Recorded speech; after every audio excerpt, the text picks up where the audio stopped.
Joining us, Julie Gunlock with the Independent Women's Forum. Ladies and gentlemen, a full table. Yes. Look at this. It's a lot of people. It's a lot of people AV here. Club It's like shot election from night. Yearbook. Did you see the AV Club? Yeah, from Yearbook. What is that? That's insulting. Hey, Julie, if John Pop called you the great Julie Gunlock, would you think that was enough of a compliment, or would you be offended that wasn't enough? I wasn't offended. Because at the I beginning was of the show, underwhelmed. at the beginning of the show, Seton thought the great Seton Motley wasn't enough of a compliment. I was thrilled. See? There you go. I was thrilled. There you go. It started off good until this one Yeah. started it. Seton's always the troublemaker. I'm going to say they've already been at it before we even got into the segment with phasers on stun. Yeah, The exactly. two of them. What do All you- right, there's just so much to talk about. Julie, I mean, some of the stuff, every week you come on and you're on with Cam and you talk about the nanny state and all this nonsense with food around the country, and the story of the bake sales has actually become it's crossed over into the mainstream media. This is actually a story because people are starting to realize the nonsense of it. This article that this is on from the Daily Caller today. This takes the bake sale step one step lower. Students at a middle school in South Carolina did something pretty cool this spring when they baked cupcakes and cookies to sell during lunchtime to raise money so 6 World War II veterans could go on an honor flight here to Washington. The fundraising effort was a smashing success. Students raised $2,500 in just 3 weeks to help the 6 vets visit the various national memorials when they were open that venerate their sacrifices. According to the Georgetown Times, if the kids want to act similarly selflessly this academic year, they'll be out of luck because Michelle Obama's 2010 Hunger-Free Kids Act, has the First Lady strongly advocated, now prevents such bake sales at all schools taking associated federal funding. As of July, new smart snack standards created by the USDA for over 30 million American school kids stringently limit the number of calories and amount of sugar, fat, and sodium in every morsel of food sold at taxpayer-funded schools, including cupcakes for frosting. Snacks must contain fewer than 200 calories. No more than 35% of the calories can come from fat or sugar. Sodium is limited to 230 milligrams. One problem: how do you determine the nutrition content of homemade cupcakes? I mean, it is just madness. It's so stupid. And can I ask a question? Doesn't this phrase bake sale take on a whole new meaning in Colorado and Washington State? Because if they're selling brownies out there, You better be careful. yeah. I mean, but I'm sure those are actually allowed. Yeah, Right? exactly. I mean, that's totally fine. Somehow those are okay. And in They're California, legal. they give them out Pot-free brownies They're free bad. in Berkeley. Pot if you can't brownies afford them, good. they'll give it to you for free. right. Right. But seriously speaking, though, Julie, you write about this constantly. You are the expert on this stuff. But now that now that this past few days, I've seen this story everywhere. Are people finally waking up? Yeah, well, yes, but look, this is law. This is not going to go anywhere. I mean, states can pass exemptions, and some states have, and that's great. But I mean, you just think about the idea that states have to go through this whole process of, allowing bake sales. It's just so absurd. And look, it doesn't just look. That's a very good example. Baking cupcakes for World War II veterans. You don't get more like tear jerking than that. Right. But it doesn't just bake sales. Fundraisers don't just provide cupcakes for World War II vets. They also provide money for field trips, educational field trips, and they also provide money for extracurricular activities, which, as I say, when I wrote about this, those activities, after-school activities, ostensibly keep kids off the couch and their hands out of the Dorito bag. So, I mean, this is sort of the point of these anti-obesity efforts is, we don't want to encourage bad eating.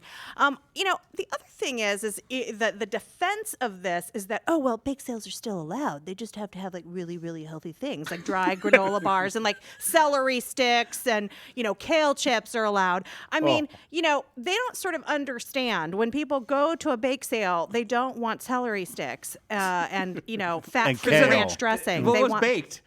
Yeah, exactly. That's a farmer's I market. want chocolate. I want cake. I want calories. Sugar.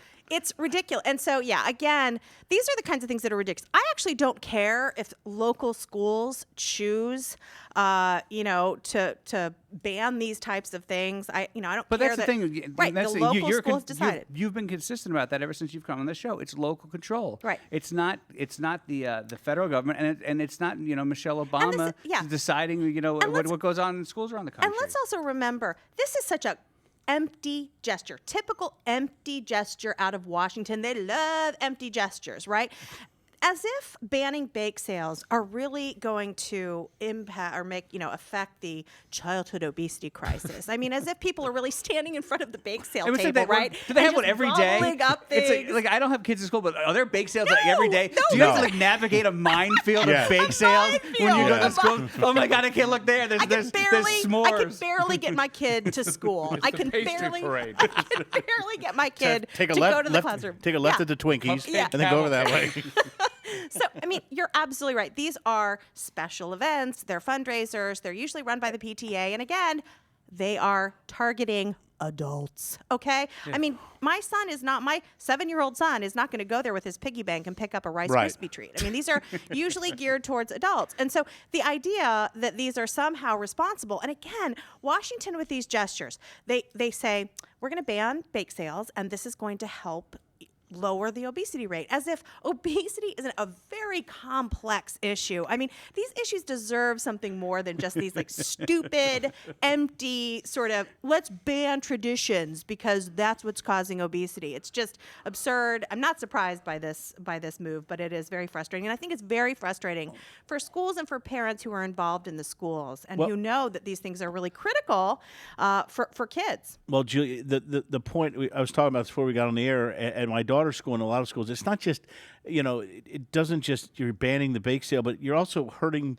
It's a morale thing. Exactly. It's fundraising. It's saying you're into the school. So by doing this, you think you're fixing this as a do-gooder, but you're also hurting the school and the morale and whatever they do use these seriously. It's fundraisers. Yeah, I mean, look, this and kids are really having a hard time at schools nowadays with the food that's being served.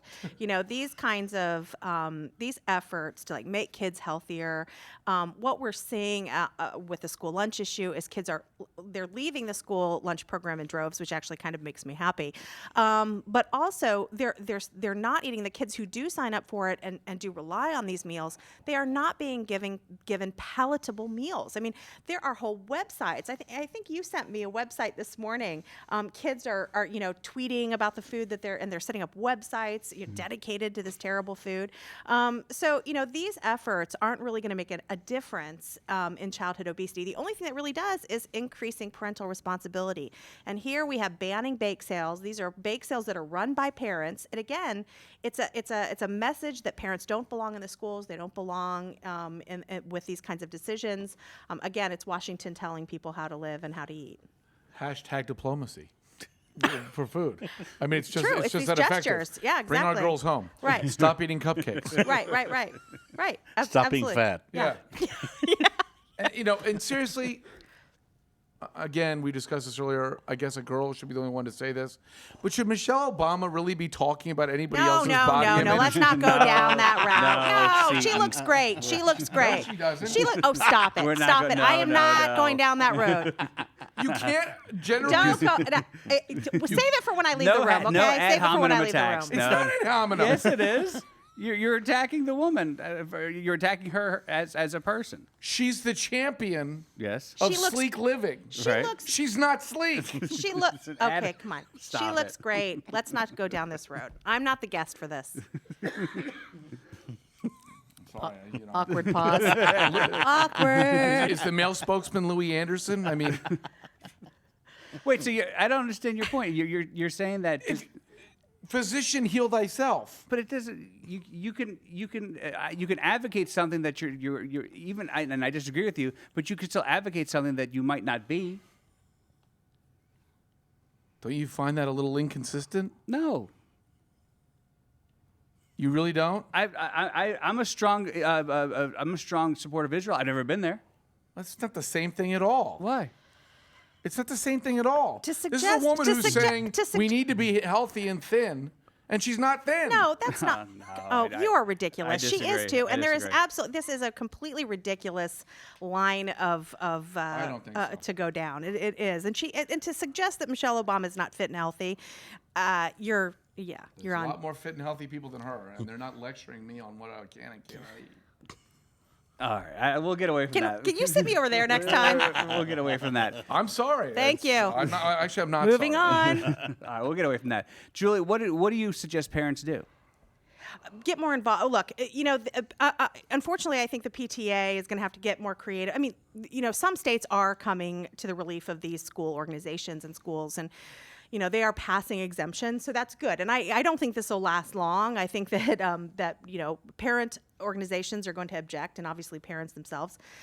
Some PTAs and some school organizations that are in states that don't get exemptions are going to have to be creative. And my child goes to a school that has fundraisers quite often throughout the school year, and this is bake sales aren't the only way they raise money, right. But it's just unfortunate that this is a tradition at schools. This has been going on for decades. I mentioned in my blog about it that I remember several decades ago.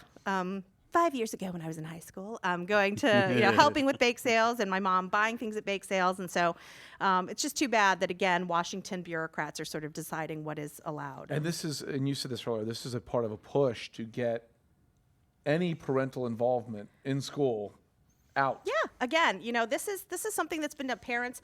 I actually contribute to my bake sale. I contributed to it last year, a couple loaves of banana bread, and I bring it in, and there's pies and cakes and all sorts of stuff. There were no kale chips, and there was no celery, because people know what sells. And so I contribute to these things, and it's run by parents. Right.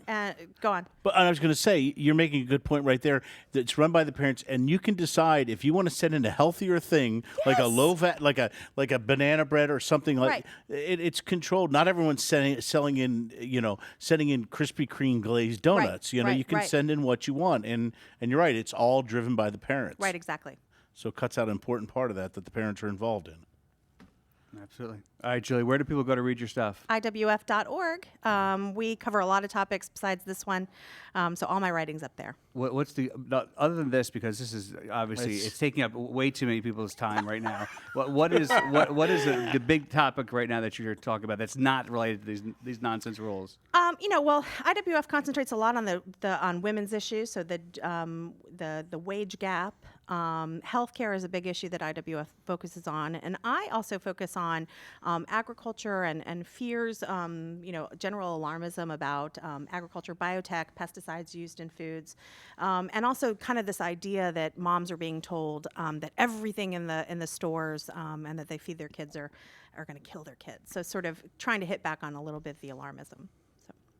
And the name of the book again? Because you do have a book to sell as well. do. We like to plug books. Christmas is just around the corner. From cupcakes to chemicals. I can't believe you made me say it. It's such a mouthful. My next book is going to be one word. It's going to be eat. Anyway, it's called alarmism. Just look up Google. Just look up gun lock at Amazon. I'm like the only one there. There you go. That's the name of my book. And it's not gun locks. It's not physical gun locks. It's just the name gun lock. Future of the gun. Cupcakes. Just look up from cupcakes to chemicals. There you go. Thank you. Thank you for coming in. Thanks.